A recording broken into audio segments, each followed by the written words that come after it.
Are you in flight mode at work? Procrastinating all over the place like a shiny squirrel looking at all the objects, supposed to be doing one thing but not doing any of it? Well, if you are, welcome, welcome, welcome to this episode where we are diving deep into flight mode at work as part of this 3-part series called Survival Mode at Work. The patterns that are running your behavior and your life and might be just stress reactions that you didn't even realize were stress reaction because you've been practicing them for so long that you think that maybe that's just how you are. And good news for you is that everything is changeable. Right? And none of these patterns, none of these behaviors, none of these survival strategies or defense mechanisms, which is what they are, we'll talk more about in a minute, are permanent. These are things that you learned, ways to handle stress, and you've been practicing them for a while and you may be aware of them or maybe not. So I'm going to highlight a few things and maybe you'll recognize yourself, maybe not.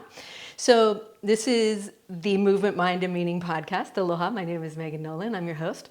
So last week we talked about fight mode. Okay, so just let's back it up a little bit here, Megan, before I get all shiny object on you. Hello, case in point.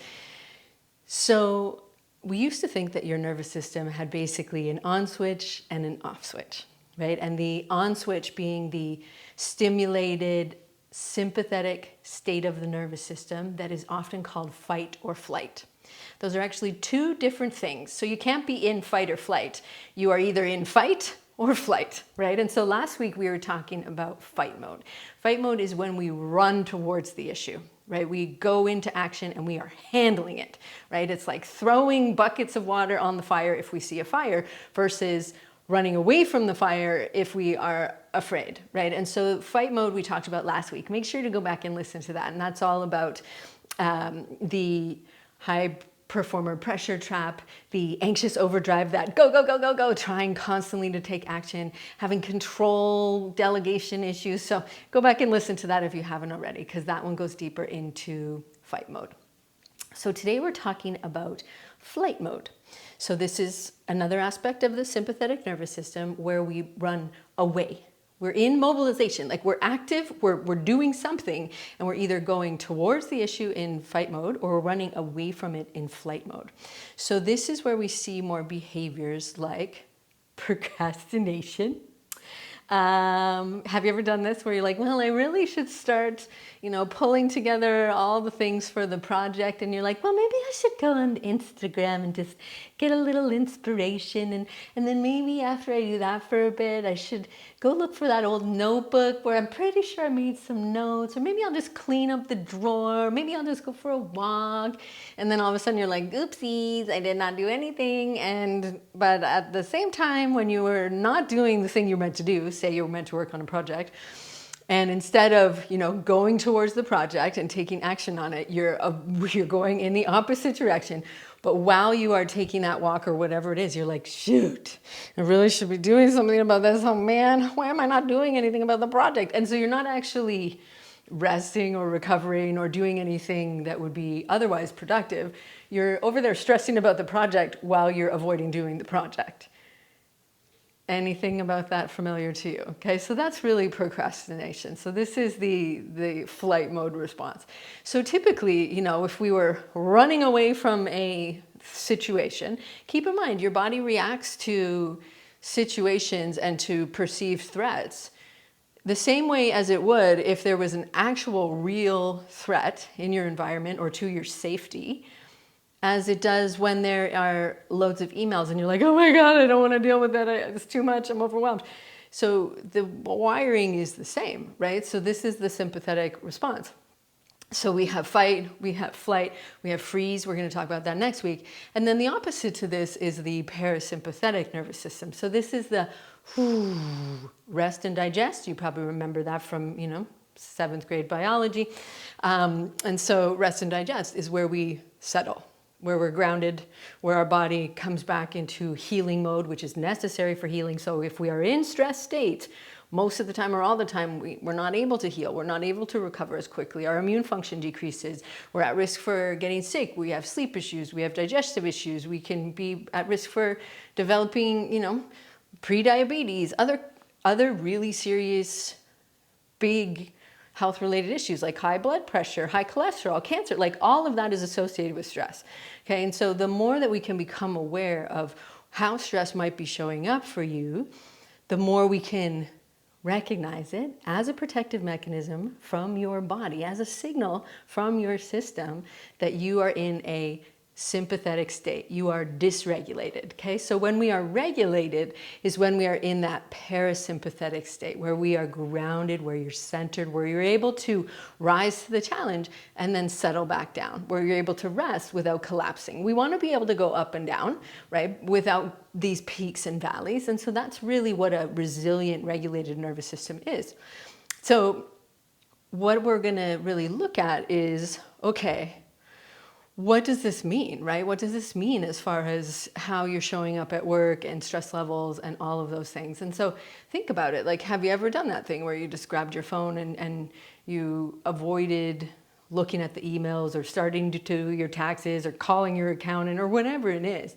Like, we all have things that we oftentimes are resistant around taking action on, and we put it off, right? And some people do best with deadlines and you know, they do things at the last minute.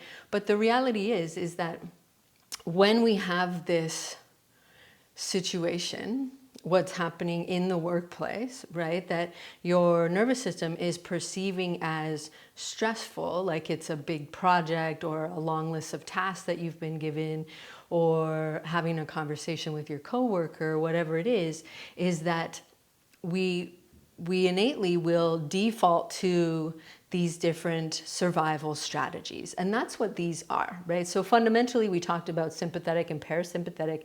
That is what the natural and the,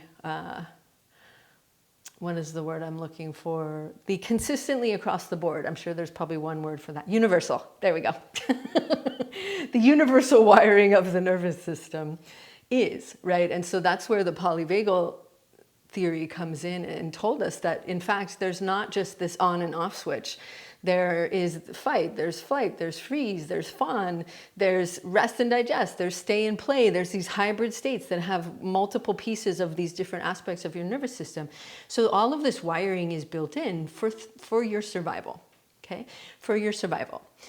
So there's all of these are naturally there, but when the situation at hand isn't something potentially threatening, like a bear or a car or whatever it is, it's still very stressful for your system. So it still engages in these survival strategies because it's seeing it as a threat, right? And so it says, I got to deal with this. And it either deals with it in the fight mode or the flight mode or freeze or fawn, or, you know, if you're regulated, you're able to do it and then relax. And so again, it's really about empowering yourself with knowledge and learning about these different patterns. And that's what these are, right? Because they are survival mechanisms, they're protective patterns. And they're neither good nor bad, right? They're parts of you that learned how to handle stress and how to deal with situations like this. So the beautiful thing is that they're self-protective. So this is a part of you that learned to do it this way. And so when we notice that we are engaging in this flight mode behavior of procrastination, we get to witness it, right? We get to notice it and we're like, ooh, well, I probably should be working on the project, but here I am on Instagram and I've been scrolling so long, my arms are numb. And you just get to recognize it. You get to label it. Because what's happening is you're in a stress state.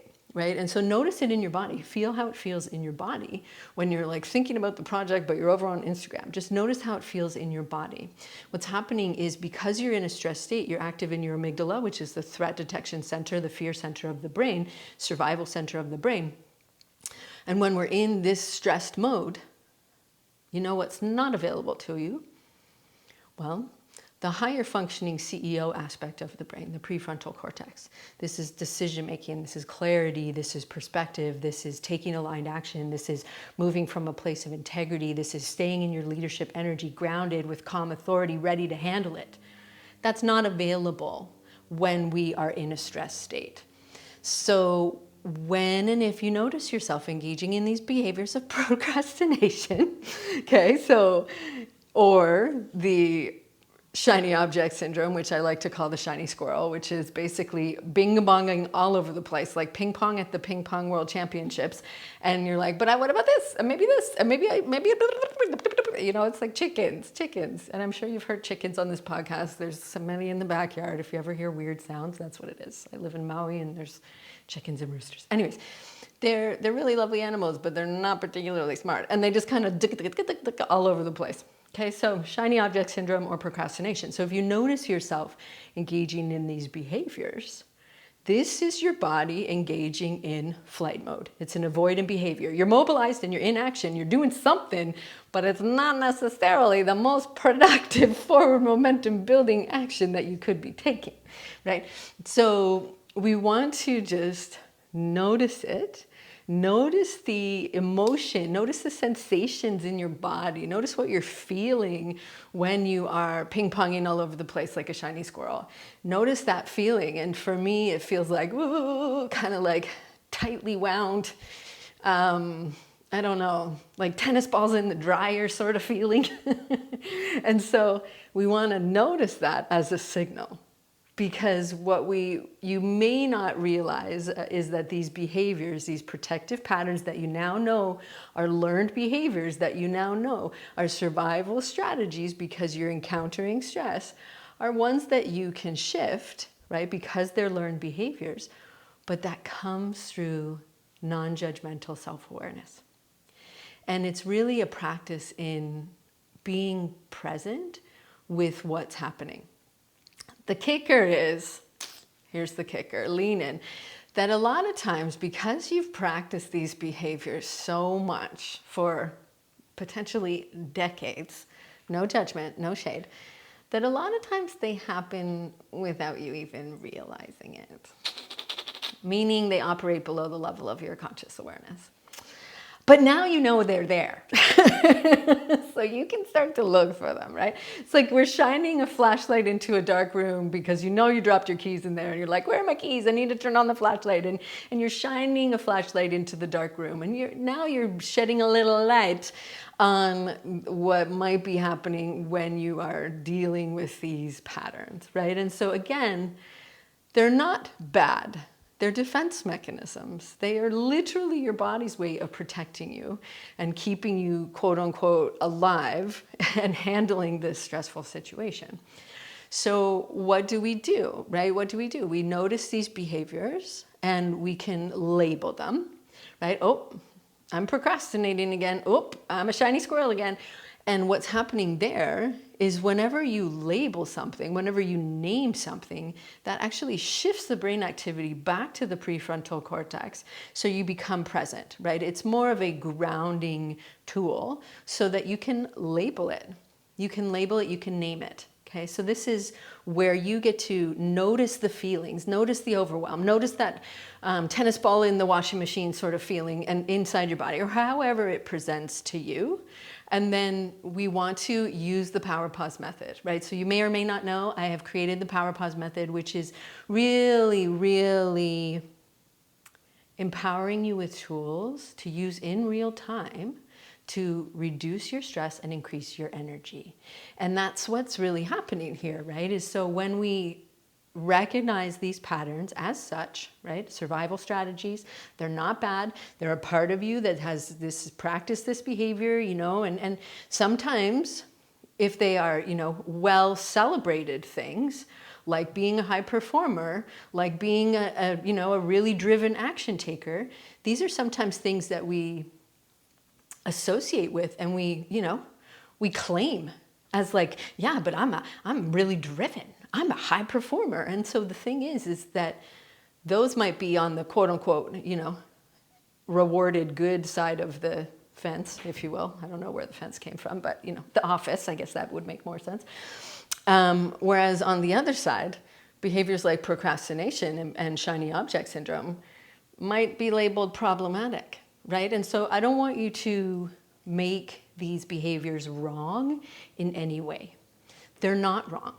They're learned behaviors, but the cool thing is that within them are these beautiful little assets. Okay, so think about it. Like, we don't want to make it wrong. And so procrastination is the ability to put something aside and go and do something else, to change your attention, to shift your focus, and to go do something else. But the key is, are we doing that mindfully, right? Are we doing that of like, you know what, I need a break right now. I'm going to leave this now and I'm going to mindfully shift gears and go over to this different, I'm going to go to yoga class or whatever. But when we're at yoga, we're not at yoga because we're like, I really don't want to work on my project. We're at yoga because we're like, I know that when I take care of myself, when I rest, I'm able to show up more fully and do all the other things. So can you see the difference? Like you're not procrastinating by going to yoga. You have decided intentionally to put it down, and then you're going to do something else that supports you so you can do the thing. Okay, and then with shiny object syndrome, the benefit inside that is being excited, right? Being curious, wanting to learn about all these new things, wanting to go out and try all these things. But we want to do it in a way that is intentional. And it's not just like, ooh, I don't like the way things are going, like with this launch strategy or whatever, or this email provider, I'm going to go try this one. And then, I don't know if this is working. I'm going to go try this one. And so it's what we're missing here, if we are doing it from this dysregulated state, is that we are using it as an avoidance tool, right? We are avoiding the situation at hand rather than just being curious. So what I want you to do is, when you notice these behaviors, acknowledge them, and then get curious. Like, where am I doing this from? Why am I doing this right now? Like, what do I really need? And so oftentimes in the case of procrastination, it's that a need for a certain type of rest hasn't been fulfilled. Like, have you been nourishing your body? Are you learning creatively? Are you connecting spiritually? And so we just tend to be sort of seeking that out in an avoidance behavior. And then, for example, with the shiny objects, like, are you wanting to have more of this creative need taken care of? Like, do you want to learn and explore these other things? And so that's really, we want to look at these through the lens of compassionate curiosity.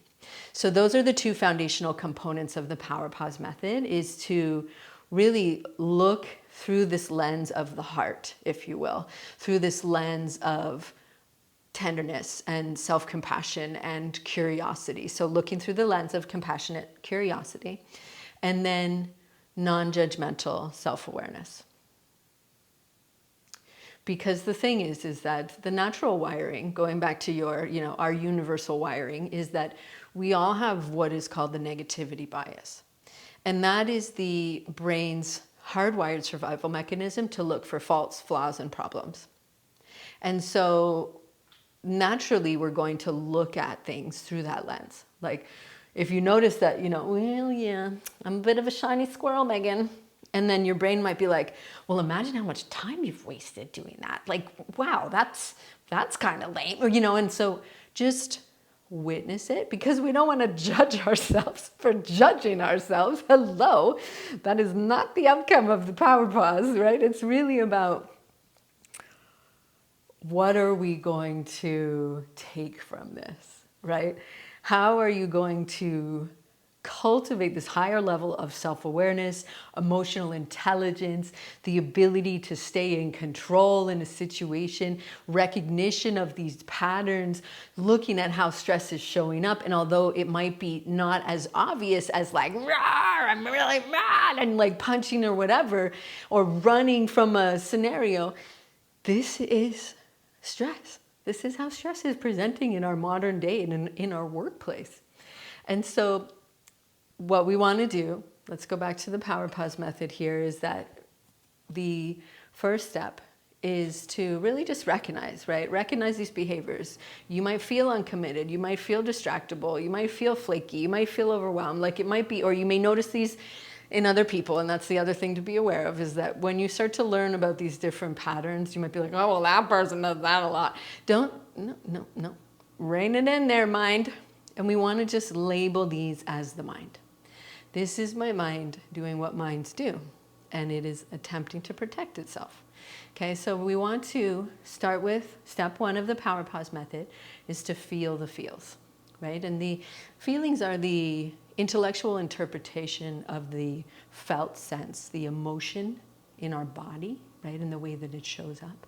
And so you might feel overwhelmed, you might feel distracted, you might feel stressed out, you might feel anxious. And so however this pattern is presenting to you, we want to start there, feel the feels, and we're gonna just name it, right?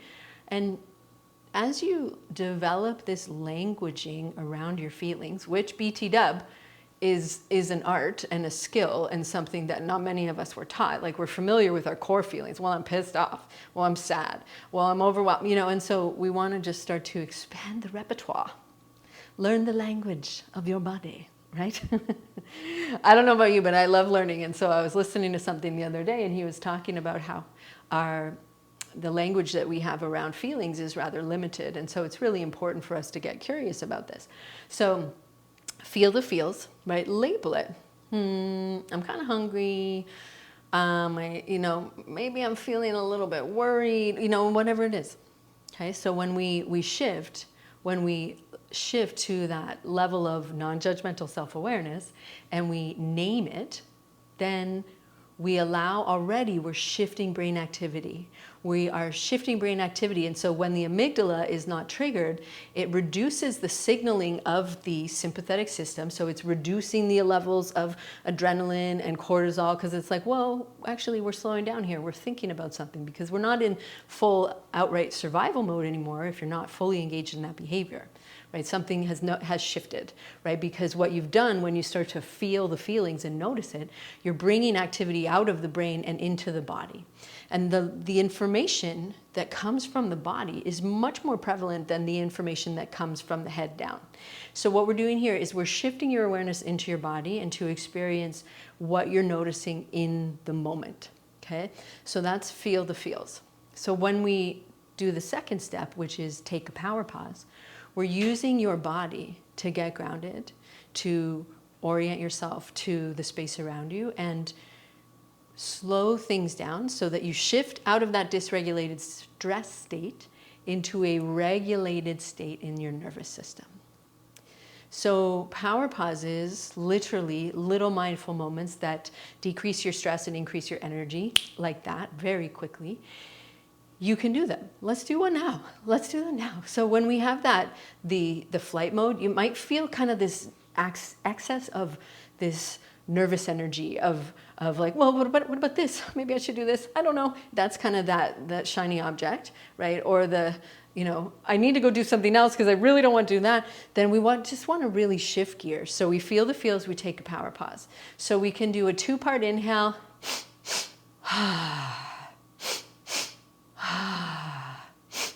Eyes open or closed. Do it with me. Hear me? Inhale twice.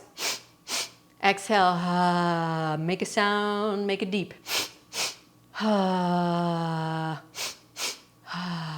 Okay, it can be loud and soundful. Not sure if that's a word. Or quiet. One more. And then, once you've done it enough to notice a shift, and you'll notice a settling, you might notice a yawn, you might notice a sigh, you might hear your stomach gurgle, sometimes you burp, sometimes you fart. That's a signal of rest and digest. All good things, right? All good things. And so then once you've done it to notice a shift, we shift to step 3. Decide who you're gonna be.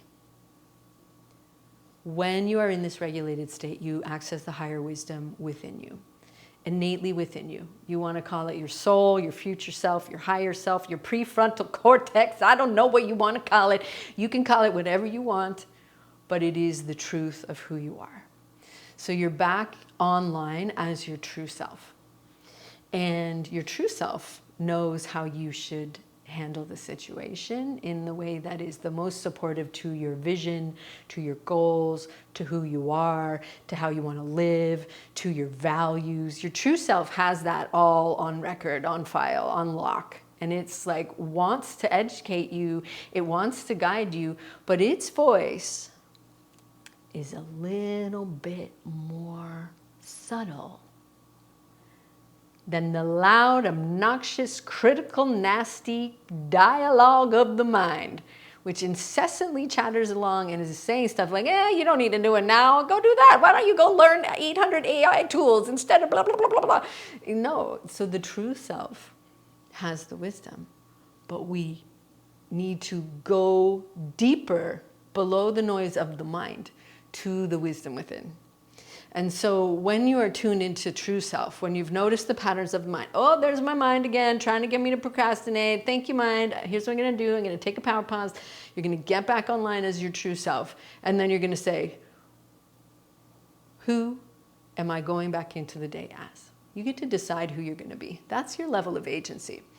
And you get to decide. And a lot of people find like, oh, under pressure, I don't know. And so we want to make sure that you have some knowledge as to who and how you want to show up, right? And so this is where you can really tap into, we love to go deep inside the Power Pause movement, into the vibe of your vision, developing power statements for yourself that are anchors for you that you can use in these moments so that you don't have to think of like, well, I'd like to be really confident and clear, and I'd like to, make sure that I'm showing up in a really inclusive sort of way.